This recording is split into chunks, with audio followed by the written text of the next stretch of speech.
তারপর রয়েছে রুল 31, খুবই ইম্পর্টেন্ট একটা রুলস, এখানে আমাকে বুঝতে লাগবে। এখানে দেখো যখন এই ধরনের সেন্টেন্সে মেড ওয়ার্ডটা থাকবে, মেড মানে কি, মেড মানে হলো তৈরি করা, মেড মানে হলো তৈরি করা, কোনো কিছু মেড করা, কোনো কিছু তৈরি করা। এখন মেড ওয়ার্ডটা যখন যখন থাকবে, মেড ওয়ার্ডের পরে এক হয়তো বা ফ্রম আসবে, মেডের সাথে ফ্রমও আসতে পারে, মেডের সাথে অফও আসতে পারে। এখন কথা হলো কখন ফ্রম আসবে কখন অফ আসবে।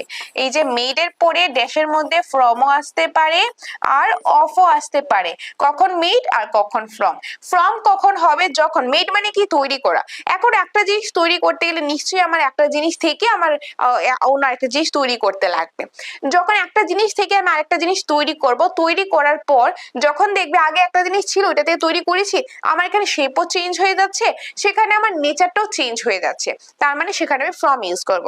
কিন্তু দেখা যাবে তৈরি করার সময় শুধু শেপ চেঞ্জ হয়েছে বাট নেচারটা চেঞ্জ হয়নি, তখন আমরা কি ইউজ করব, তখন আমরা অফ ইউজ করব। ঠিক আছে, এক্সাম্পল আমি তোমাদের দিচ্ছি। ধরো আমাদের কাগজ বানানো হয়, যখন আমরা কাগজটা মানে কাগজ বানানো হয়, যে কাগজে আমরা লিখে থাকি সেটা গাছ থেকে বানানো হয়। যখন গাছ থেকে বানানো হয়, সেই গাছ থেকে কাগজটা বানানো হয়েছে।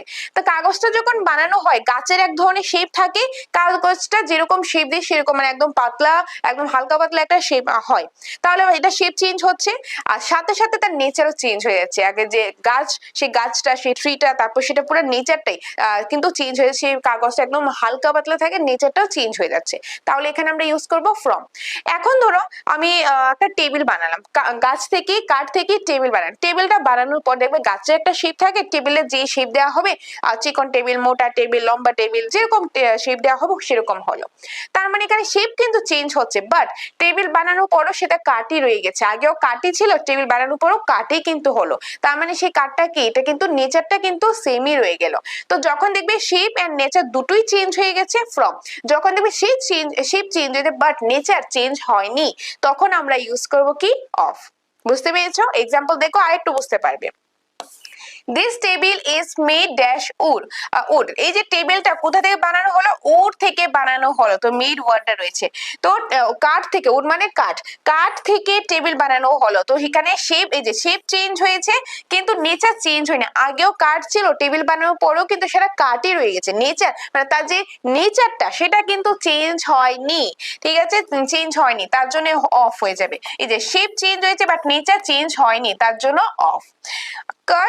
Card is made dash milk. Card মানে হলো দই, মানে দুধ থেকে দই বানানো হয়। যখন দুধ থেকে দই বানানো হচ্ছে, একজন দুধ একদম লিকুইডে থাকে, দই হলে সেমি লিকুইড বা সেমি লিকুইড কিংবা এটা অনেকটা সলিড থাকে। ঠিক আছে, সেমি সলিড বা অনেকটা সলিড থাকে। তো সেখানে শেপ চেঞ্জ হয়ে যাচ্ছে, আবার সেটা কিন্তু নেচারটাও কিন্তু চেঞ্জ হয়ে যাচ্ছে, মানে দুটোই চেঞ্জ হচ্ছে, শেপও চেঞ্জ হচ্ছে, নেচারও চেঞ্জ হচ্ছে।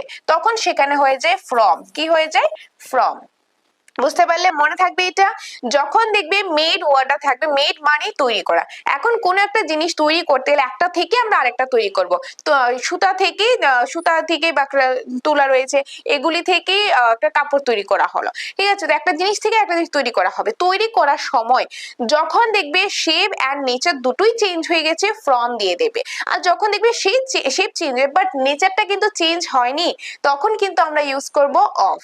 বুঝতে পারলে? তো এটা গেল রুল 31, খুবই ইম্পর্টেন্ট রুলস।